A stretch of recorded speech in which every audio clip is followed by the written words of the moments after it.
Divá, ale naozaj divá korytnačka. Asi najväčší strach pred príchodom do Tanzánie som mal zo škorpiónov.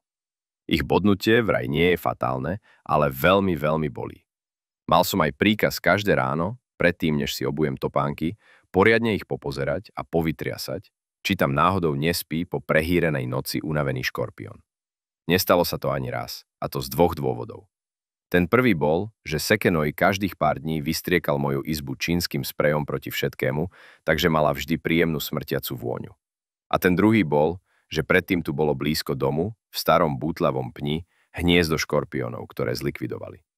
Moje stretnutie so škorpiónom prebiehalo tak, že mi Renča raz po obede oznámila, že videla sliepku, ako zabila malého, ešte priesvitného škorpióna.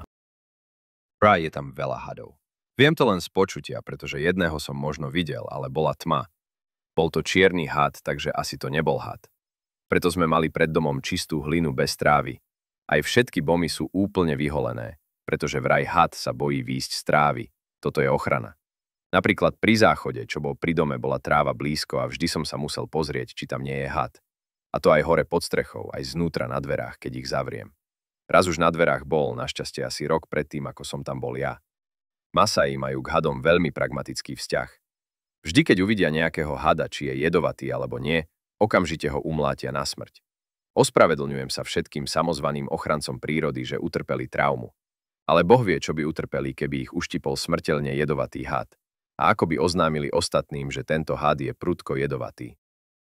Predstava nás, Európanov, o Afrike je, že je plná zvierat.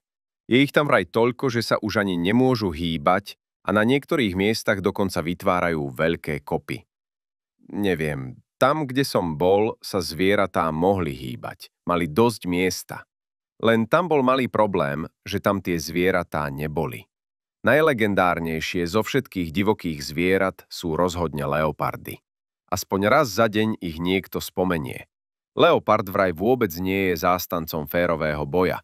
Sedí na strome a útočí zozadu. Snaží sa obeti zahryznúť do krku. Často to ale dopadne tak, že sa zahryzne do hlavy. Preto Masai, ktorí majú štatút bojovníka a hlavne oni pasú kravy, môžu nosiť dlhé vlasy. Nemusia si hlavy holiť ako všetci ostatní.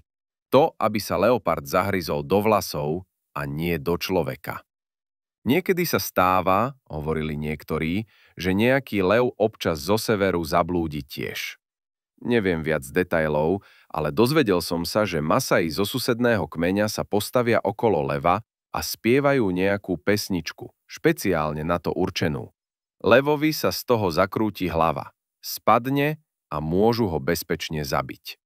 Ja som presvedčený, že tá pesnička je určite country, pretože country skolí každého zdravého jedinca, nemusí to byť ani lev.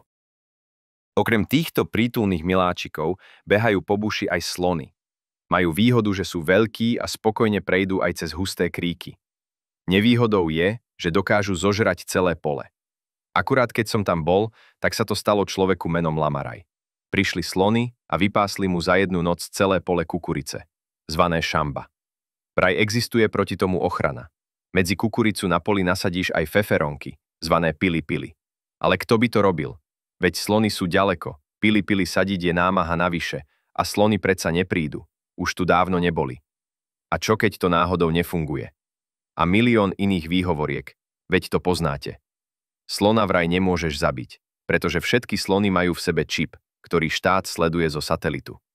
Na môj návrh, že by mohli zabiť nejakého slona, mäsa by mali potom na mesiac.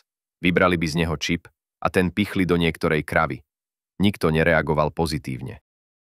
Jediný divý, ale naozaj divý, v prírode žijúci tvor, ktorého som zblízka videl, bola divá korytnačka. Naraz sa len tak objavila na priedomí. Neviem, či mala v očiach divý pohľad, pretože bola skôr schovaná v pancieri.